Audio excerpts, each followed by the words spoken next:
Olá, olá, bem-vindos mais uma vez aos nossos encontros às 4:30 da tarde. Ficar um bocadinho tarde com estas ligações de internet.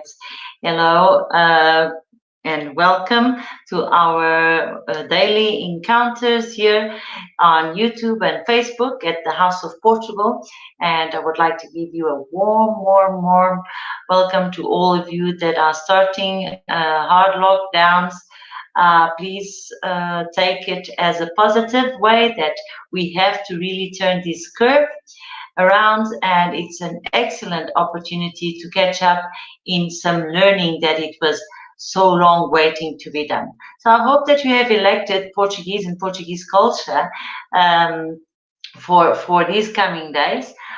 Obviously would like to be your partner in your journey, so please be welcomed. And note that we are still waiting for you, so it's still in vote for you to let us know when would you like to cook the most traditional Portuguese dish here live on the House of Portugal.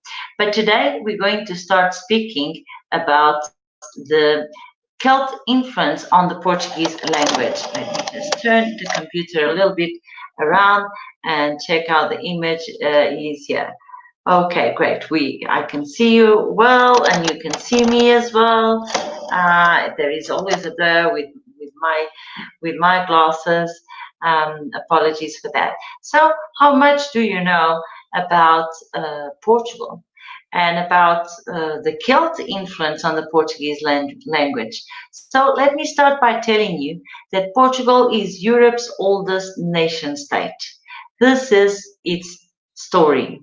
So the Homo sapiens appeared in what is now Portugal during the Old Stone Age. It is believed that they got there to what is now southern France prior to 10,000 years before Christ by entering through the lower passageway between shore and the west end of the Pyrenees. They settled in the north, and later in 2000 before Christ, another group who came to be known as Iberians settled in the south. The origin of these Iberians is unknown, but it's likely to be North Africa. Yes, North Africa. Would you be aware of that in any way? Would you have thought so? Perhaps not. Well, that is why it is so interesting to keep on encountering us here, meeting us every day at the same time. You always have some fun fact or something behind the Portuguese culture and language that for sure you did not know. And if you did, please have your comments and your contact. Tell us where you are watching us from, your city, your town. All right, so let us carry on with the discussion of today and where to see prehistoric Portugal. If you have a chance to travel to Portugal, or even if you are already living in Portugal and you want to know more about all of these locations and all of this history behind it, so I welcome you to visit a memorable prehistoric site, which is just outside the city of Évora in Alentejo. That's the Almendres cromlech, a circle of some 95 monoliths, which is the finest in Iberia. Also near Évora is the Great Dolmen of Zambujeiro, the largest in Europe, with 6 stones, each one 6 meters high, forming a huge chamber. And nearby is also a 7-ton phallic monument standing as the centerpiece in the Xerez cromlech, a group of some 50 menhirs. And the world's largest outdoor gallery of prehistoric stone art is found up in the north, close to Lamego, in the Coa Valley, the Vale do Coa. All of these exciting news. But most probably you only heard about Stone Age. Well, let me tell you that Portugal has much more sites and older and in much better conservation with plenty of living story around it. So come, let me tell you a little bit more. But so far, let me see who is on the other side of our conversation. And don't forget, if you are finding interesting these new encounters, please put a subscribe on our YouTube page, a like, a comment, let us know where you are, and spread the word to your friends, to your colleagues, to your family, to come and spend a little bit of time here with us. So, as we were talking about the Celts, well, the Celts arrived thousands of years later and brought a small group of Germans with them. They settled mostly in the north of the Iberian Peninsula, especially in what is now the north of Portugal and the Spanish province of Galicia. The Celtic languages spread from southern France throughout most of the north of Iberia and extended southward to include central Portugal. These Celts were both agriculturists and pastoralists, which means that they would both work the land, but they would also raise cattle, goats, and sheep mainly. They also introduced a type of Central European wagon that is still used in Galicia and northern Portugal. In the northern forests of Iberia, they found everything necessary for the animals, and evidence of the importance of herding to them is found in the large number of granite sculptures of certain animals, especially pigs, and present in the area. These pigs are said to have been associated with fertility, authority, and power. But remember, we talked about pork and pigs being a base on the meat cuisine of Portugal. Remember now, that is mostly because of the Celt influence, 3,500 to 2,500 years before Christ. The veneration of animals was not unique to the Iberian Celts, since the Irish Celts also kept sacred cattle and royal oxen, swine, and sheep. They lived in villages of round stone houses, which can still be seen in the northern of Portugal, and eventually they established contact with their kinfolk in Brittany and the British Isles for tin trade. Now, if you are close to between Guimarães and Braga and Povo de Lanhoso, you will see many of these cities in place. These Celts, which came to be known as Lusitanians, had a similar culture to the groups already in Iberia, which allowed them to settle in amity and cooperation. In certain areas, these Celts mixed with the other population and created groups that were named Celtiberians. At about the same time, the Phoenicians founded little fishing and salting settlements throughout the south of Portugal and were followed by the Greeks and the Carthaginians. You see, it's a very interesting DNA Portuguese have, and very much in trade, imprinted in this same DNA. Now, where to see Celtic Portugal? Okay, so the best examples of the Celtic settlements, called castros, are found in the northern Minho province, right in the north. Notably, Citânia de Briteiros, close to the city of Guimarães, it's fantastically well kept. Here are well-preserved ruins and several buildings, stone dwellings, huts, that were built in circular or elliptical shapes that have been restored. One of the most arresting artifacts recovered from Briteiros is a slab of carved stone thought to have been the front of a funerary monument and can be seen together with other sculptural remains in Guimarães at the Museu Martins Sarmento. Close by is the region of Terras de Basto, where there are statues believed to represent Celtic warriors. And another site is São Fins de Ferreira, close to the city of Porto, where there are traces of triple ring of defensive walls around 100 huts and a small museum. Also, more further north and the coastline in the town of Viana do Castelo, there are also traces of the Celtiberian settlement by the hill of Santa Luzia, which remains of walls and circular stone huts. Town names ending in Briga, like Coimbriga or Mirobriga, also date back to these times, as well as more than 200 granite peaks or bores, some up to 6 feet or 2 meters in length, found throughout the Trás-os-Montes province as you're going towards Vila Real.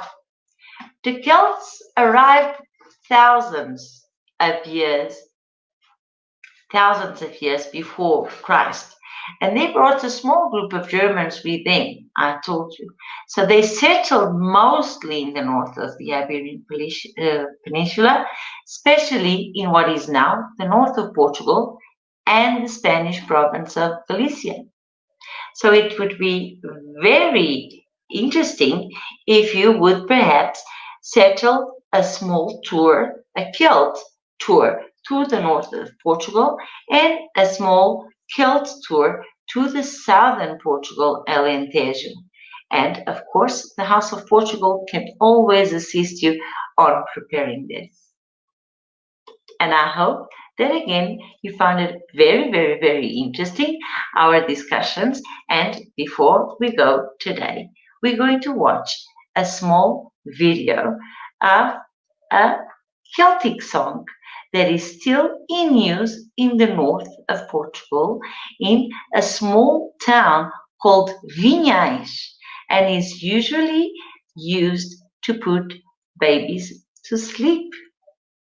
I hope that you enjoy all of these amount of heritage that we are bringing to you. And please stay with us and let us know your preferences. What would you like us to discuss and what would you like to see here? So now just sit back, relax, and at the end of the video, we will say until tomorrow, same time, 4:30 Southern Africa time. And please share so we can put all of this to much more. Okay, take care and now just enjoy.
And I hope that you have enjoyed it.